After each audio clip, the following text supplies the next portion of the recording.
नमस्कार दगड़ियों, आप सभी को स्वागत है मेरे YouTube चैनल पर।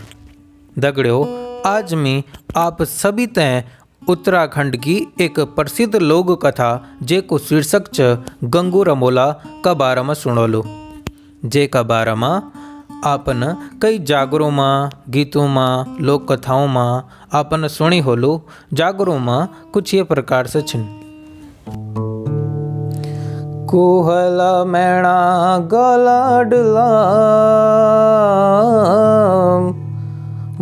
भला गास पुतोरम कुहला द्वी भाई रामोला तनरी पास कैसी जोड़ी भली तनरी मैणा कैसी भली द्वी भाइयों की जोड़ी तनर पिताजी रोलो भय कति का विरोध राम तनई मुंडई फूली के बणी चका से सिबिदोई राम।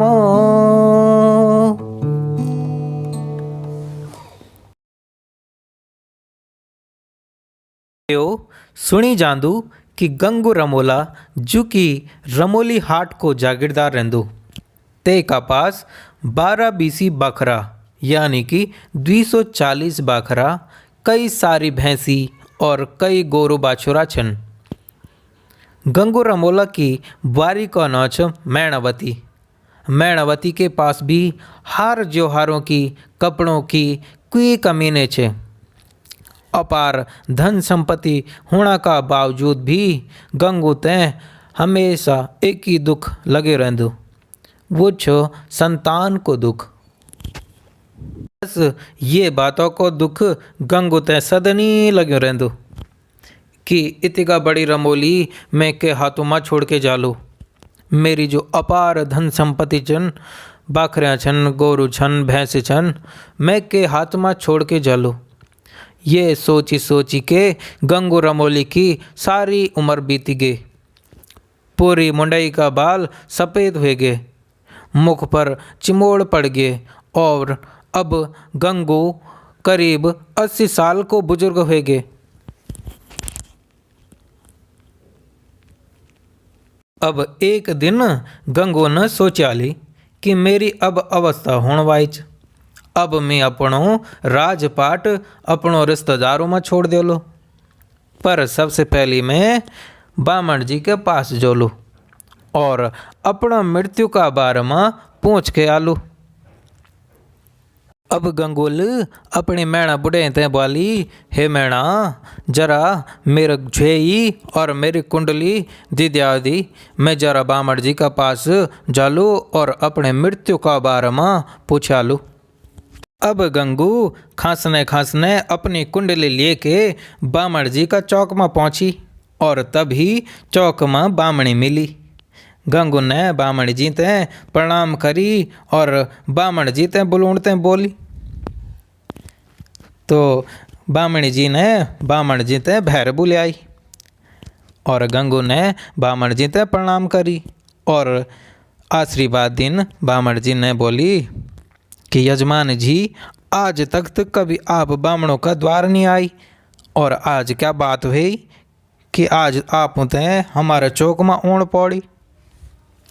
तब गंगू को रोणों को मुख हो गए और अपनी सारी व्यथा बामण जी ते सुने ली और बोली कि बामण जी, अब आप में ते मेरे मृत्यु का बारे में बता दिया ताकि मैं अपनी जो धन संपत्ति च वो मैं अपना रिश्तेदारों में छोड़ दियो लो।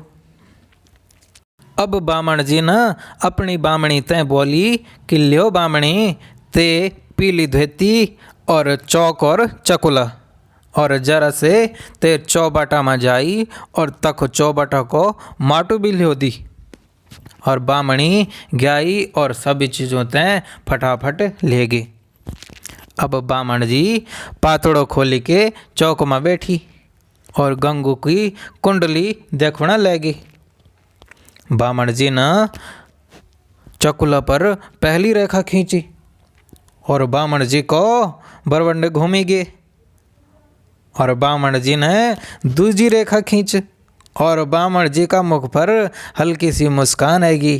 और बामण जी ने तीसरी रेखा खींची और बोली, हे मेरा जजमानो, अभी तेरा भागो माँ द्विजोया पुत्र लेख्या। पहला गर्भ माँ तेरा द्विजोया बालक होलू और दूसरा गर्भ माँ तेरी द्विजोया बालिका होली। जब बामण जी का मुख से गंगुल ये बात सुनी तो गंगू 20 साल का सा जवान बालक बन गए और बोली, बामण जी इन बतावा कि जन आप बुढ़िया छन यन भेजो तो ये का वास्ता मी तय क्या कन पड़लू।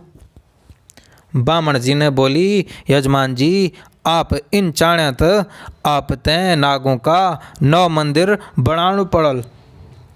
जब मंदिर बन के पूरा हो जालू तब तुम्हारा जोया बालक हो जालू। गंगुल बामण जी ते वचन दीनी कि मैं जरूर नागों का मंदिर बनोलू। और अब बामण जी ने बोला कि आप जावा अपने रमोली हाट ते और ये काम ते सिद्ध करा। अब गंगू अपना घर पहुंची गए।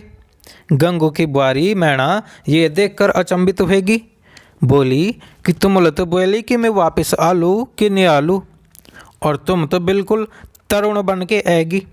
दगड़ो एक तरुण का मतलब च बहुत ज़्यादा खुशी।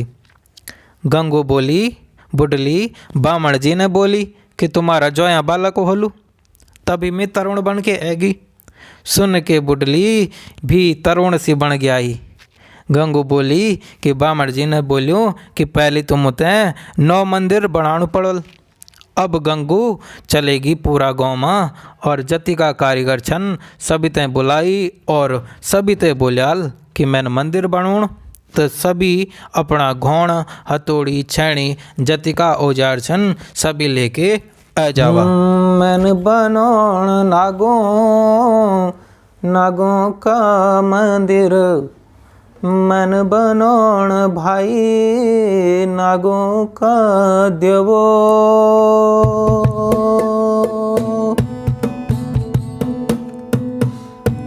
गढ़ लोहार भाई मेरी छड़ी हथौड़ो, गढ़ लोहार भाई मेरी छड़ी हथौड़ो।